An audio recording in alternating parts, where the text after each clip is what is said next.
Welcome to the Untitled Music Podcast. The music topic we are covering for the next two podcasts is the soundtrack of the Tony Hawk's Pro Skater video game. Tony Hawk's Pro Skater is a video game series started in 1999.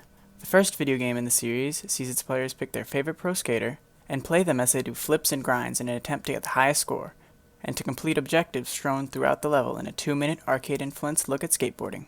This addicting and fun playstyle was a hit and helped push skateboarding into the mainstream. It went on to sell extremely well and spawn over a dozen sequels. The game's popularity was due in part to its great gameplay, but also to its almost perfect encapsulation of skateboarding culture at the time. This was mainly done through the game's soundtrack.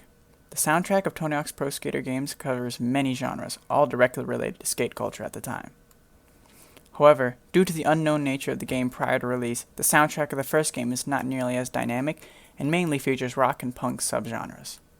There is one main song that seems to be the de facto theme song of the game, and that is the song I will be discussing. The song is Police Truck by the Dead Kennedys, and is the first song that plays upon starting the game. The song was written as a protest against the police, and was so graphic and vulgar that Tony Hawk himself was surprised it got allowed to be put in the game.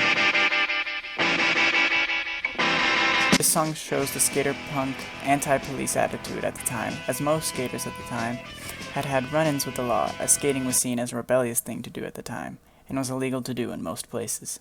This absolutely contradicts the public's view of skateboarding in the 50s, with such skateboarding songs as Sidewalk Surfing by Jan and Dean. Grab your board and go sidewalk surfing with me. But I digress. This anti-authority sentiment was already a staple of the already established punk scene, so thus this type of music was used in countless skate videos, and then later, skate video games. The instrumentation of the Dead Kennedys is the basic form with a lead vocalist, lead rhythm, guitar, bass guitar, and drums combination that was and continues to be the norm for punk bands. This song sonically features a bass line reminiscent to surf rockers of years past, but also features a lead guitar that is very much 80s punk rock. The guitar also comes in late in the song to emulate a siren. The lyrical content is a satirical commentary on the abuse of power by police forces. Inspired by the actions of two cops in Los Angeles, this song details in a first-person account the cops' abuse of power and continuous breaking of the laws that they are supposed to enforce. The final project will be similar to the podcast you've just listened to, however with less depth to each song, but more songs and genres covered. I hope you enjoyed listening to this as much as I enjoyed making it. I'll see you in the next one.